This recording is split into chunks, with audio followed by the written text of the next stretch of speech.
Hola a todos y bienvenidos a un nuevo y escalofriante vídeo donde hoy trataremos un misterio que envuelve a un antiguo navío, a un antiguo barco, que prácticamente con lo ocurrido se formó una gran leyenda en torno a posibles fantasmas, posibles maldiciones. Estoy hablando del buque Marie Celeste.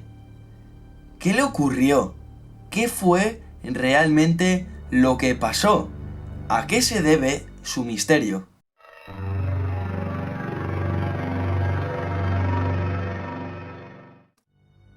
¿Qué pasó a bordo del buque fantasma Marie Celeste? A la deriva.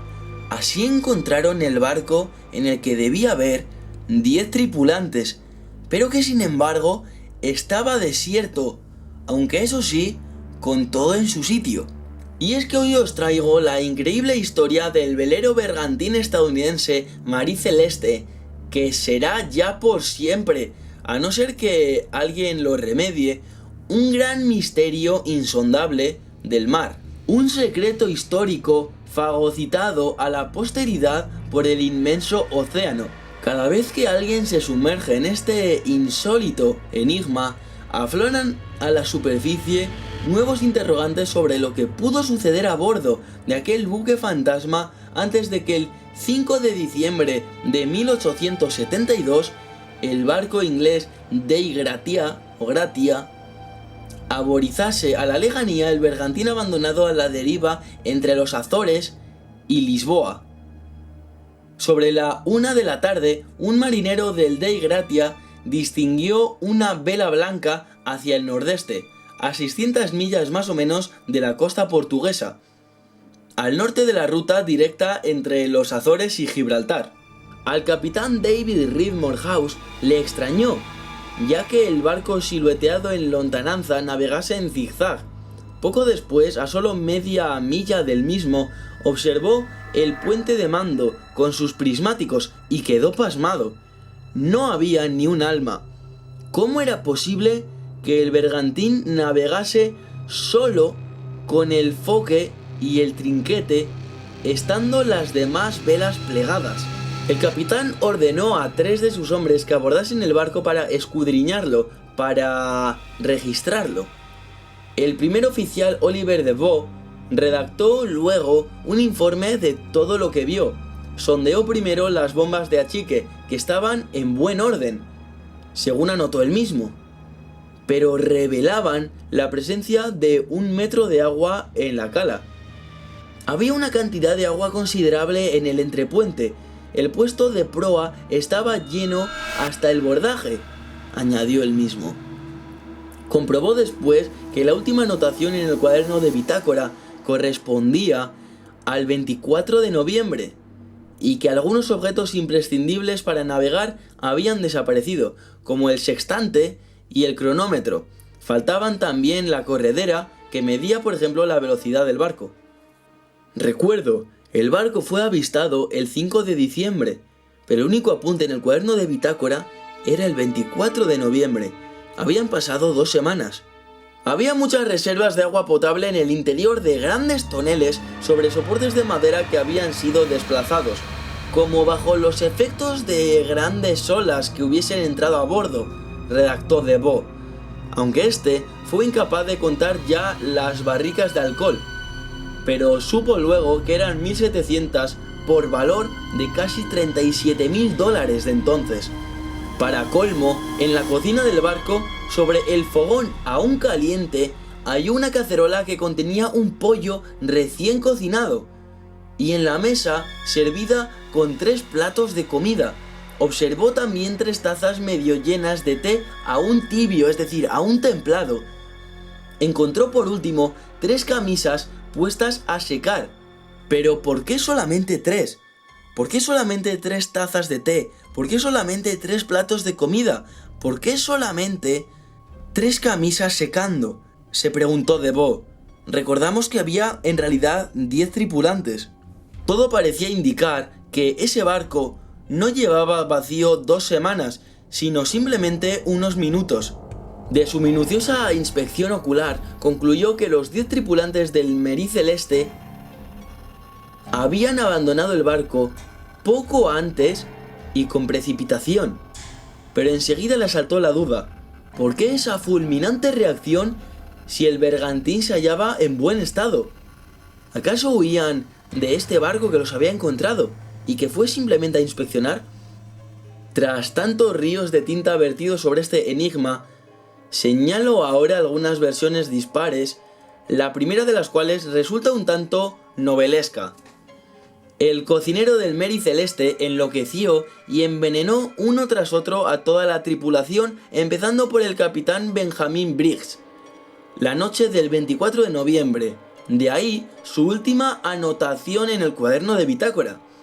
El 4 de diciembre solo quedaban a bordo 3 hombres, para quienes el cocinero preparó un pollo sobre el fogón y sirvió luego 3 tazas de té envenenado, arrojando luego sus cadáveres por la borda. Pero al divisar el Dei Gratia, recuperó de repente la razón y quiso expiar su horrible crimen, lanzándose él también a las olas. Aunque, como bien decía antes, esta teoría de algunos parece simplemente una novela, un cuento. Aunque si esta hipótesis resulta rocambolesca, la segunda no lo es menos. El 4 de diciembre la tripulación se hallaba encubierta, excepto el capitán Briggs, su esposa e hija. De pronto surgió de las aguas un pulpo gigante, el temible Kraken, que con sus múltiples brazos barrió el puente y dirigió hacia sus fauces a todos aquellos infelices. Al oír los gritos de espanto, la familia Briggs salió a cubierta y corrió la misma suerte. Por eso se hallaron 3 tazas de té aún caliente, 3 camisas puestas a secar y un pollo medio cocido. Aunque obviamente esto lo cuento simplemente como curiosidad, ya que no tiene ningún sentido. No creo en la existencia del Kraken como tal, aunque sí en bestias, por llamarlas de alguna forma, submarinas de las profundidades del océano que aún no están descubiertas, que pueden ser tanto muy pequeñas como gigantes y que sí podrían hacer algo así en caso de que pudiesen subir hasta la superficie, pero obviamente el barco no quedaría en perfecto estado. Así que vamos allá con la tercera. Confiados en el buen tiempo, el contramaestre y el capitán saltaron al agua para bañarse. La tripulación se asomó a la amura de estribor para verlos, pero de repente se levantó el viento. Una terrible ráfaga tumbó el bergantín de costado, poniendo fin a sus vidas. Pero de nuevo esto tampoco tiene sentido. Recordamos que estaba todo en perfecto estado y que el barco estaba bien recto, bien erguido, aunque sí que es verdad que había agua en su interior. Y para los más osados, la versión de J.L. Hornibrook, publicada en el Chamber Journal, según la cual los tripulantes fueron capturados por los piratas del Reef. ¿Realidad o fantasía? Tratándose del Mary Celeste, cualquier explicación es posible. Ahora, para finalizar el vídeo, hablaremos sobre una posible respuesta, posiblemente la real y en la que yo más confío, la posible solución a este misterio, aunque de nuevo repito, es solo una teoría más. Eso sí, otro punto de vista, otra perspectiva muy diferente a todas las demás dichas en el vídeo, mucho más cerca de la posible realidad. Y es que os voy a mostrar ahora la teoría conspiranoica. Y es que podrían estar los dos capitanes confabulados en todo esto. El aspecto más interesante de las investigaciones realizadas sobre el Mary Celeste hasta la fecha es, sin duda, la probada relación de amistad entre su capitán Briggs y el capitán del Dei Gratia, el navío que les encontró, es decir, el capitán Morehouse, su homólogo del barco que lo descubrió, como decía, navegando en solitario en pleno océano. ¿Casualidad? Es decir, ¿no es sorprendente acaso que entre todos los buques que surcaban entonces las aguas entre Lisboa y las Azores fuese únicamente y precisamente el Dei Gratia el único que avistase al buque fantasma? El descubrimiento de esa relación amistosa entre Briggs y Morehouse dio rienda suelta a las especulaciones, como bien contaba. Para nadie es un secreto que a lo largo de la historia marítima algunos capitanes han hundido su barco para cobrar la prima del seguro. pero en este caso concreto resulta descabellado pensar que los dos capitanes fueran capaces de confabularse para repartirse un paupérrimo botín de 1.700 libras esterlinas, el valor establecido por los tribunales como indemnización por el rescate. Aunque, pensándolo bien, sobre esto no hay ninguna teoría, es decir, ahora mismo simplemente estoy dejando rienda suelta a mi imaginación. Tal vez se tratase de que no intentasen cobrar esta indemnización por el rescate, sino que hubiese algo más detrás de todo esto. Es decir, pongamos que encontraron un tesoro, algo que no es extraño, es decir, en aquella época muchos barcos se hundían. Podrían haber encontrado el tesoro, los restos o las riquezas de otro gran barco o de otro naufragio, por ejemplo, y por supuesto eso sería, si no me equivoco, propiedad del gobierno, del país al que perteneciese. Entonces podrían haber acordado estos dos navíos toda esta confabulación, todo este cuento para vivir ya todas sus vidas con el tesoro. Es algo que nunca se sabrá. Parecen todo teorías descabelladas, teorías místicas, mitológicas casi. Pero tal vez alguna de estas sea la verdadera, o incluso puede que haya una verdadera mucho más rara, mucho menos imaginada que estas.